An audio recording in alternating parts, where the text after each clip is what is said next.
Good morning to you students of class 7. We are meeting after so long. So today we are going to start our next chapter in science, chapter number 12, motion and time.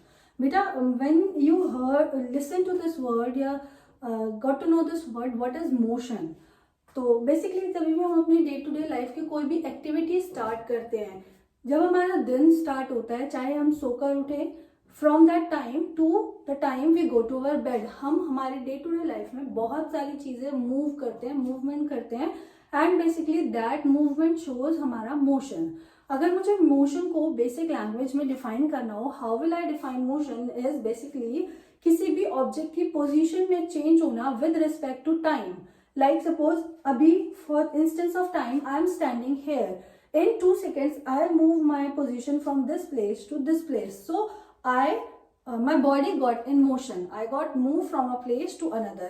इसी तरीके से जब आप सुबह उठते हो, basically आपका heart जो है वो हमेशा मोशन में रहता है, वो पंपिंग करता रहता है, मूव करता रहता है. आप अपनी आईज ब्लिंक करते हो, दैट इज ऑल्सो मोशन. आप ड्यूरिंग स्कूल डेज जब आप नॉर्मली स्कूल में आते थे, तब क्या होता था, you use to wake up, you brush your teeth, you get ready for school, and तब आप स्कूल आते थे, घर से स्कूल आते थे. यहाँ आकर अगर आपको सपोज कीजिए असेंबली में जाना है, तो हाउ विल यू मैनेज? आप क्लास से अपनी लाइंस बनाकर आते थे और फिर जाकर असेंबली में खड़े हो जाते थे. तो ये सारी चीजें जहां पर किसी भी बॉडी की position with respect to time change हो रही है, उस पोजीशन के चेंजिंग को ही हम क्या बोल रहे हैं?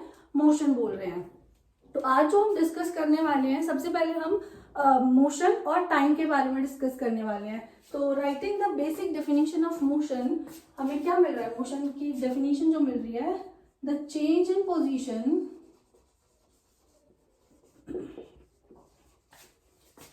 Of an object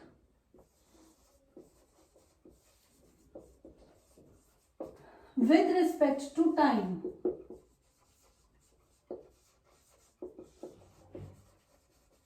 is called motion. जरूरी नहीं है कि आप मोशन में आपने जहां से स्टार्ट किया था आप वापस अपनी ओरिजिनल पोजीशन पर नहीं जा सकते हैं.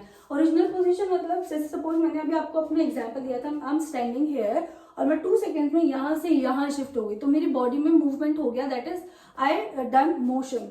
लेकिन अगर मैं अपनी पोजीशन से वापस इधर पोजीशन पर जा रही हूँ, तो इसका ये मतलब नहीं होगा कि मैंने मूवमेंट नहीं किया है. हो सकता है किसी थर्ड पर्सन के लिए जिसने मुझे यहाँ से यहाँ मूव करते हुए और वापस वहां से यहाँ मूव करते हुए ना देखा हो, उसके लिए मेरी बॉडी मूवमेंट में नहीं हो सकती है. बट एक्चुअल सिचुएशन जो मुझे पता है, दैट इज मेरी बॉडी ने मूवमेंट किया है. कमिंग अप नेक्स्ट बेटा, the concept is of time. Chapter में मोशन और टाइम दोनों चीजें हमें डिस्कस करनी है. तो what actually time defines? Time पहले जो हमें लाइक इंटरवल्स बताता था, किस तरीके से हम चीजों को कैलकुलेट करते हैं. जैसे आप जब सुबह को स्कूल आते थे पुराने टाइम में, लास्ट ईयर, तब क्या होता था, आपके लिए एक फिक्स्ड टाइम हुआ करता था. आपका स्कूल सुबह 7 o'clock 7:38 कभी भी स्टार्ट होता था, और वो एक फिक्स्ड आवर रन करने के बाद, लाइक 6 hours 7 hours रन करने के बाद 1:30 तक स्टार्ट हो जाता था. तो दैट इज बेसिकली टाइम. जो भी हम उस एरिया में पर्टिकुलर स्पैन यूज कर रहे हैं टू स्पेंड देयर, उसी को हम बोल रहे हैं टाइम. बहुत सारी चीजें हमारी टाइम बेस्ड होती हैं, बहुत सारे इवेंट्स हमारे टाइम बेस्ड होते हैं, तो उनका हमारे लिए क्या यूज होता है, क्या फंक्शन होता है, हम उन चीजों को बहुत केयरफुली स्टडी कर सकते हैं, उन सब चीजों को बहुत अच्छी तरीके से समझ सकते हैं. जैसे एंशियंट मेथड्स जो थे हमारे टाइम को मेजर करने के लिए, एंशियंट वेज ऑफ मेजरमेंट में हमारे पास बहुत सारे अलग अलग मेजरमेंट डिवाइसेस होते थे. बट वो मेजरमेंट उससे भी पहले, अगर हम उन डिवाइसेस को अभी डिस्कस ना करें, तो वो जो मेजरमेंट थे, उन मेजरमेंट डिवाइसेस के आने से पहले हम जो मेजरमेंट करते थे वो बेसिकली आइडिया से करते थे. हम सन के थ्रू मेजरमेंट करते थे, सन की डायरेक्शन के थ्रू, मून के फेजेस के थ्रू. जैसे सन और मून जो थे वो हमारे बेसिक इंस्ट्रूमेंट हुआ करते थे, जिससे हम अपनी डायरेक्शन का, अपने टाइम का, बाकी सारे इंटरवल्स का पता चला पाते थे. सन की डायरेक्शन से हम डायरेक्शंस पता चलाते थे. जैसे जो एक सनराइज से लेकर एक सनसेट तक का टाइम होता था, फ्रॉम सनराइज टू सनसेट, उसको हम हमारा एक डे काउंट करते थे। एक सनसेट से लेकर नेक्स्ट सनराइज तक का जो टाइम होता था उसको हम एक नाइट कंसीडर करते थे। फुल मून से लेकर नो मून तक वॉज 15 डेज, या फिर फुल मून से लेकर टू अनदर फुल मून तक हम 1 मंथ कंसीडर करते थे। इसी तरीके से और भी अलग अलग तरीके थे हमारे पास टाइम को मेजर करने के लिए, बट ये जो टाइम थे हमारे ये एक्यूरेट टाइमिंग नहीं थे। एज यू ऑल नो कि सनराइज का टाइम, सनसेट का टाइम कोई फिक्स्ड टाइम नहीं होता, वो सीजन्स के अकॉर्डिंग, वेदर के अकॉर्डिंग चेंज होता रहता है, कंटिन्यूअसली चेंज होता रहता है। इसीलिए ये मेथड्स अडेप्टिव तो थे, बट अडेप्टिव होने के साथ इतने ज्यादा शॉर्ट नहीं थे लोग इनके बारे में, इतने ज्यादा कंफर्मिटी इनसे नहीं मिल पाती थी। तो we actually scientist need to find some more other methods of measuring time.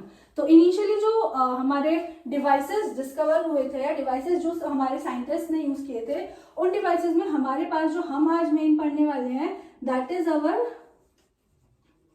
Solar devices,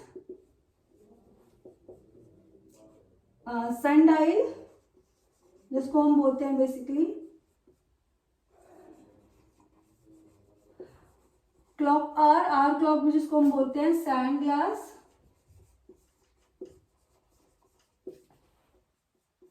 and water dripping clock.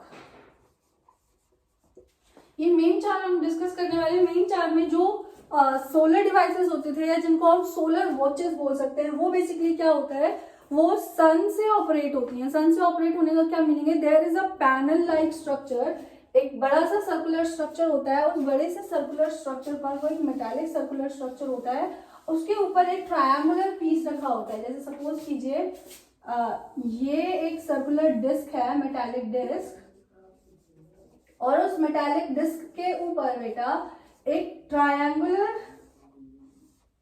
Piece रखा होता है। उस ट्रायंगुलर पीस का क्या काम होता है, और यहाँ पर इस सर्कुलर डिस्क पर अलग अलग टाइम स्केल्स होते हैं जो आपको टाइम के बारे में इंफॉर्मेशन देते हैं। बेसिकली होता क्या था, ये जो सोलर डिवाइस है it was operated only through suns light. ये सिर्फ सन की लाइट से चलता था, सन की रोशनी से चलता था। और सन की रोशनी से चलने की क्या, कैसे चलता था सन की रोशनी से, सन की लाइट से, जब हम इसको सनलाइट में रखते हैं तो ये जो आप ट्रायंगुलर पीस देख रहे हो इस मेटालिक डिस्क के ऊपर, it used to cast its shadow on this metallic plate. जैसे जैसे सन मूव करता जाता था, जैसे सपोज कीजिए अभी ये मेटालिक जो ट्रायंगुलर शीट है वो यहाँ पर रखी हुई है, लेकिन जब आप इसको मूव करते जाएंगे तो इसकी शेडो इनिशियली यहाँ थी, फिर यहाँ आई, यहाँ आई, यहाँ आई, इस तरीके से पूरे सर्कल पर वो मूव करती जाती है। तो यहाँ से हम क्या इन्फॉर्मेशन गैदर कर सकते हैं, यहाँ से हम यही इन्फॉर्मेशन गैदर कर सकते हैं कि जिस पर्टिकुलर स्केल पर हमारी वो रिफ्लेक्शन उस टाइम पर आ रही होगी वही टाइम हमारा डे का उस टाइम पर चल रहा होगा। बट ये जो सनडायल था या सोलर ऑपरेटेड डिवाइस था या क्लॉक थी, इसका एक बड़ा खराब यूज था या इसका एक डिमेरिट ये था कि ये सन के सेट होने के बाद टाइम नहीं बताती। What if we need to use या we need to see time after sunset, उस टाइम पर हमारे पास कोई ऐसा इंस्ट्रूमेंट या कोई ऐसी डिवाइस नहीं थी जहां पर हम हमारे टाइम को चेक कर सके या हम टाइम को कैलकुलेट कर सके या मेजर कर सके।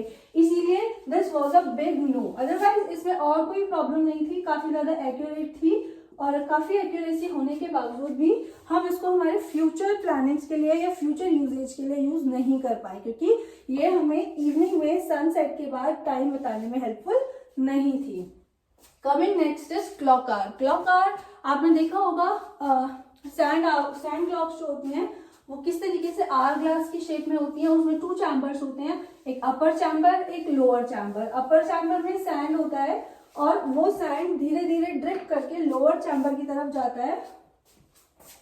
इस तरीके से हमारी सैंड आवर की सैंड क्लॉक की शेप होती है, ठीक है। यहां पर this is our upper chamber and this is our lower chamber. Upper chamber में पूरा यहाँ पर सैंड फिल्ड होता है और वो सैंड जिस पर्टिकुलर टाइम में ड्रिप होकर लोअर चैम्बर में स्टोर होता है, वो बेसिकली उसके डिफरेंट डिफरेंट लेवल्स के अकॉर्डिंग हमें टाइम इंटरवल्स को एक्सप्लेन करता है कि लाइक अभी यहाँ पर इतना अमाउंट ऑफ सैंड कलेक्ट हुआ है तो यहाँ तक अभी सिर्फ 1 मिनट कंप्लीट हुआ है, हाफ फिल हो गया है तो इसमें ये 30 मिनट्स कंप्लीट हो गया है। इस तरीके से उन्होंने अपने कन्वीनियंस के अकॉर्डिंग इन सैंड आवर ग्लासेस को बनाया हुआ था। सैंड आवर ग्लासेस के साथ हमारी क्या प्रॉब्लम हुई या क्या हमने प्रॉब्लम फेस की, इट वाज कि सैंड आवर ग्लासेस में सबका जो शेप था और साइज था वो स्टैंडर्ड शेप और साइज नहीं था। लोगों ने अपनी कन्वीनियंस के अकॉर्डिंग वहां पर सैंड आवर्स के ग्लासेस को बड़ा किया हुआ था या छोटा किया हुआ था। दूसरा, इसका ये जो पाथ है या ये जो जहां से सैंड हमारा अपर चैम्बर से लोअर चैम्बर में आ रहा है, उसकी थिकनेस भी कंटिन्यूअस नहीं थी, उसकी थिकनेस भी फिक्स्ड नहीं थी। People use to build it on their own, खुद से उसको बनाते थे, जिसकी वजह से लोगों ने क्या प्रॉब्लम एनकाउंटर की, किसी का 1 मिनट जल्दी हो जा रहा था, किसी का 1 मिनट लेट हो जा रहा था। एक यूनिफॉर्मिटी नहीं थी टाइम के अंदर, ठीक है। इस यूनिफॉर्मिटी ना हो पाने की वजह से ही सैंड आवर ग्लासेस भी जो थे वो हमारे एक अच्छे एग्जाम्पल टाइम मेजरमेंट के लिए एंशिएंट टाइम में यूज नहीं हुए। नेक्स्ट हमारा है water dripping clock. Water dripping clock भी सेम हमारा सैंड आवर ग्लास की तरह ही है, बट डिफरेंस क्या होता है दोनों में? बेसिक डिफरेंस ये है, वहां पर हम सैंड यूज कर रहे थे एक चैम्बर से दूसरे चैम्बर में जाने के लिए। वाटर ड्रिपिंग क्लॉक में हम वाटर यूज करते हैं। लाइक एक फनल लाइक शेप होती है, उस फनल लाइक शेप में पूरा अपर लेवल तक पानी भरा होता है और नीचे एक बाउल लाइक शेप होती है, जो bowl like shape water collection के लिए यूज होती है। तो इसमें भी हमने ऐसे डिफरेंट डिफरेंट लेवल्स मेंटेन किए हुए थे। ये जो फनल लाइक शेप होती है ये एक स्टैंड से कनेक्टेड होती है, उस स्टैंड से उसको स्टेबल रख के बिना मूव कराए हम वाटर को अलाउ करते हैं to drip drop by drop. तो ये जो ड्रॉप बाय ड्रॉप यहाँ से ड्रिप होती है, ड्रिप होने के साथ उसमें भी अलग वही सेम लेवल्स डिसाइडेड होते हैं कि इतने लेवल तक इतना टाइम होगा, उतने लेवल तक उतना टाइम होगा। यहाँ पर भी हमने सेम ही प्रॉब्लम फेस की थी जो हमने हमारे सैंड आवर ग्लास में फेस की थी। तो इस प्रॉब्लम को ओवरकम करने के लिए हमें हमारे मॉडर्न मेथड्स ऑफ मेजरमेंट की जरूरत पड़ी।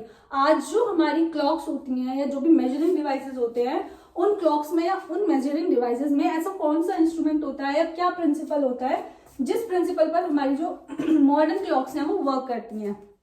तो बेसिकली हमारी जो मॉडर्न क्लॉक्स हैं वो वर्क करती हैं पीरियोडिक मोशन के कंसेप्ट पर। पीरियोडिक मोशन आपने पहले भी पढ़ा होगा बेटा, the to and fro motion of a body around a fixed path in a fixed interval is known as periodic motion. यानी कि एक बॉडी अपने पोजीशन से, अपने मीन पोजीशन से आगे जा रही है, पीछे आ रही है या फिर आगे जाकर अपने ओरिजिनल पाथ को रिपीट कर रही है after a fixed interval of time. जैसे हमने मोशन ऑफ अर्थ पढ़ा था, मोशन ऑफ सन मून पढ़ा था, ये सारे मोशन जो थे वो हमारे पीरियोडिक मोशन में आते हैं। तो पीरियोडिक मोशन हमने किस चीज से स्टडी किया? There was this Italian scientist named Galileo Galilei, he first discovered a pendulum. Pendulum क्या होता था बेटा? There was this metallic ball, जो मेटालिक बॉल एक स्ट्रिंग के थ्रू, एक धागे के थ्रू कनेक्टेड होती थी और वो धागे से, लाइक सपोज कीजिए पेंडुलम क्या था, मैं आपको थ्रू फिगर शो करती हूँ।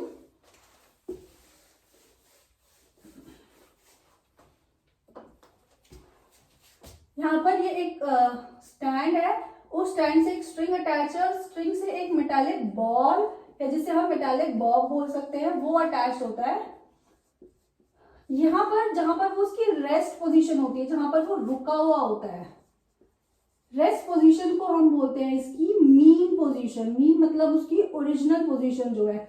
बेसिकली व्हाट गैलीलियो टोल्ड कि जब हम इस पेंडुलम को अपने मीन पोजीशन से स्लाइटली डिस्प्लेस करते हैं टू द लेफ्ट या टू द राइट और फिर उसको छोड़ देते हैं, ड्रॉप कर देते हैं, तो वो अपनी ओरिजिनल पोजीशन से इस तरफ मूव करेगा, फिर वापस इस तरफ आएगा। तो जब यहां से यहां गया, दैट मीन्स हमारा जो बॉब था वो यहां से यहां आया और फिर यहां से वापस यहां आया, तो उसने एक कंप्लीट ऑसिलेशन किया, यानी कि एक कंप्लीट मूवमेंट किया अपना, उसके बाद उसने मोशन को अपना रिपीट करना शुरू कर दिया।